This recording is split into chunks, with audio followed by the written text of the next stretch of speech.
হারাইছে যত এর এক যাও বুঝাই কইছি হাইরা যাবে ইনশাল্লাহ।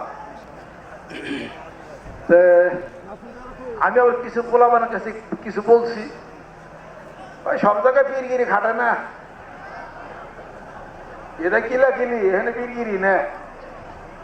আমি ফির আপনার কাছে বলছি, আব্বা মোহাম্মদের কেউ কিন্তু 3 বারের বিশ্ব চ্যাম্পিয়ন, অনেকে কিন্তু জানছে এটা, কয় যা হাইরা যাবে ল্যারি হোমসের সাথে।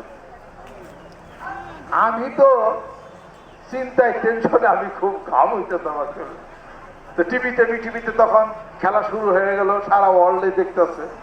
ওই বিশ্বস্তমার ওই উত্তর ওই বাড়ি নিমাইপাল, ওই বাড়িতে গেলাম, তারা চেয়ার দিল বসার জন্য, কারণ খুব টেনশন কাজ করছে, সারা ওয়ার্ল্ডে এটা দেখতেছে।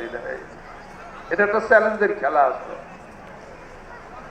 আর আপাতত বলছে যে হাইরে যায় মোহাম্মদ আলী খেলে, বুঝাই কইছি যা কি খেলা দেখি। ইত্তাকু ফিরাসাতাল মুমিন ফাইন্নাহু ইয়ানজুরু বিনুরিল্লাহ। এরপরে খেলা শুরু হয়ে গেল। এই জন মোহাম্মদ আলী খেলে যখন কয়েকটা দেয় সাফা পাইছে, আমরা খুব খুশি না রে তুমি আল্লাহ। এই এবার 5 রাউন্ডের সময় মোহাম্মদ আলী খেলে হাইরা তো গেল, নক আউট হয়ে গেল। আমি যাই হাইরা যাই, আমার বাপের কথা ঠিক হয়েছে, তখন আল্লাহর ওলির কথা ঠিক হয়েছে। যারা যারা যারা আমার কথা শুনছে, আমার তো মুখে খুব হাসি। আর কি হইলো দেখ, কইছিল আব্বা হাইরা ঠিকই গেছে। বাসায় আইসি আবার বলতেছেন কি হারছে না, কি বলবেন, তো ছোটখাটো কথা বললাম। এটা আমার তো পড়াশোনা আমার ভালো লাগে, কিন্তু ওই যে স্কুল কলেজে মাদ্রাসা যাবো এটা আমার কাছে খুব একটা আলসির কাজ লাগে না। এটা খেলে আমার পিতার ধাক্কানের সুযোগ আমি এই পর্যন্ত পাইছি। কি স্কুলে যায়, মাদ্রাসায় যায় 10টার সময় 12টার মধ্যে হুমদামিতে কি বসে থাকি না, বাড়িতে বই খাতা খুলো, প্রথম থেকে শেষ পর্যন্ত মুখস্থ করে দিন। শেষ অঙ্ক বই আমার মুখস্থ আসলো, যে থেকে আমার হেনতে দিকে বই মুখস্থ করে ফিরে দিচ্ছি। তাই বলে সকালবেলাতে ক্লাস করুন, বিকাল পর্যন্ত ক্লাস করুন, আবার পরের দিন কি একটা চাকরি, এই ধরনের লেখাপড়া আমার মোটেও ভালো লাগে না। আমার পড়াশোনা ভালো লাগে, কিন্তু এই যে ধরা বাঁধা যাওয়া আসা, পরে আব্বা খালি বুঝাইতেন তো বুঝবা না, যাও ডিগ্রির দরকার আছে, যতই তুই পারো। আমি আব্বা নজরুল ইসলাম তো কোনো অনার্স ডিগ্রি কিছুই নাই, তুমি কি নজরুল এটা কবি আসলো। তারপরে বুঝা বুঝে দিচ্ছি ঢাকা বিশ্ববিদ্যালয় ইউনিভার্সিটি এমফিল দিলাম, ফার্স্ট ক্লাস পাইলাম। তারপরে আবার বলতে পিএইচডি কর, চেষ্টা করে। আমাকে মেলায় অনেক রিসার্চ অনেক কিছু করা লাগে, এত সময় আমার না, এটা আমি পারবি না। এইটা কয় না, আমার খুব মনের আশাতে করি, যাও দোয়া করে দিছি তোমার জন্য সব কাজ সহজ হয়ে যাবে। একটু কাজ আল্লাহ পাক সহজ করে দিন।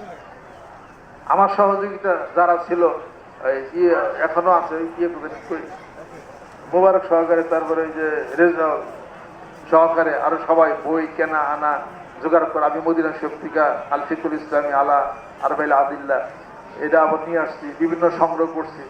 এই তারপরে এটা কাজ চলছে আমার।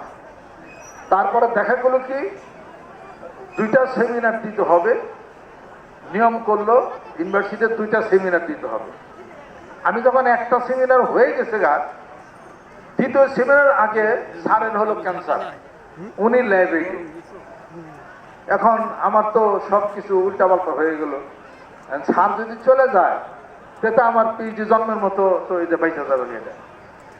তখন আমি আব্দুল্লাহ ছিল না, আব্দুল্লাহ খারাপ, আমি আব্দুল্লাহ আর হলো শেখু, এর 3 জনে মিলে আমরা রেজিস্টার বিল্ডিং এ গেলাম। আর কেরা, আচ্ছা খারাপ, হ্যাঁ আমাদের রেজাউল, ইঞ্জিনিয়ার রেজাউল সেই, আর আমার স্যারের ছেলে নোমান, তারপরে আমাদের আব্দুল্লাহ আর হলো ডাক্তার শেখু, কয়জনে মিলে রেজিস্টার বিল্ডিং এ গেলাম। বাহলুল হক সব রেজিস্টার, ওনার রুমে তো যাওয়া খুব কঠিন, আমি তখন ছাত্র। ওখানে গেলাম, ওনারা আমার আধা ঘন্টা বসে রেখে কাজটা সব ফাইরা বললেন যে হ্যাঁ আপনারা কি মনে করে আসছেন। আমি বললাম আমি তো ইউনিভার্সিটির ছাত্র, এই ডিপার্টমেন্টে আমার 2টা সেমিনার, এক সেমিনার হয়েছে ছাত্র এই অবস্থা, হঠাৎ যদি মারা যায় তাহলে আমার তো সবই ঝুলে থাকবে। আমার অনেক ব্যস্ততা, আমার পিতা নাই, ইন্তেকাল করছেন, কে নাম ঠিকানা নিল, এরপর আমার কথা জিজ্ঞাসা করলো, করার পরে উনি কি বুঝলো আল্লাহ জানে, টেলিফোন করলো আমাদের ডিপার্টমেন্টের মঞ্জুর আহমদ সিদ্দিকী, তো ফাইল পাঠিয়ে দেওয়ার জন্য। ফাইল নিয়ে আসলো, রেজিস্টার, ফোন করলো তো সব দৌড়াদৌড়ি, এই কন্ট্রোলার সাহেব বাহালুল হক সাহেব, তারপর আনলো, আনার পরে উনি ফাইলটার হাতে নিল, নিয়ে উনি আরিফিন সিদ্দিকী সাহেব ওনার রুমে যা ঢুকলো, আমাদের কিনা না, উনি আমাদের রুমে ঢুকলো, তখন রেজাউল ছিল রুমে, ঢুকা আরিফিন সিদ্দিকী সাহেব ভাইস চ্যান্সেলর ওনার রুমে ঢুকলো, ঢুকার পর বললো যে স্যার এই অবস্থা, উনি তো অনেক ব্যস্ততার মধ্যে, ওনার তো সেমিনার 2টা, এই এখন একটা করে দেয়া আমরা করে দিই, তো ভাইস চ্যান্সেলরের পাওয়ার আছে, সেমিনার 2টা স্যার একটাও করতে পারে, আগে তো একটাই ছিল সেমিনার। উনি বললেন যে ঠিক আছে ভালো, ওনাকে এটা করবো না, তো করবো কাকে, কাকে দিব এই শুধু এটা, উনি তো অনেক ব্যস্ততার মধ্যে থাকে, তা উনি কি সব জমা টমা দিয়েছে? হ্যাঁ জমা টমা সব হয়ে গেছে, এখন সেমিনার 2টার মধ্যে একটা হয়েছে, আর একটা হলো কনসিডার করলে এটা হয়ে যায়। সাথে সাথে আরিফিন সিদ্দিকী সাহেব ওটাকে বাদ দেয়, একটাতেই গ্র্যান্ড করে দিয়ে আমার সব থিসিস টিসিস সব দিকে থেকে কমপ্লিট ক্লিয়ার করে আধা ঘন্টার মধ্যে 6 মাস এই কাম লাগবে। সারা ছেলে আসলে আমার সাথে, উনি বললেন যে আমার পিএইচডিতে 6 মাস টাইম লাগছে আমার এই কাজ করতে, এত তাড়াতাড়ি সহজ হয়ে যাবে, আল্লাহ করে দেবেন। আল্লাহর ওলির জবান যে তোর সহজ হয়ে যাবে, সহজেই আল্লাহ পাক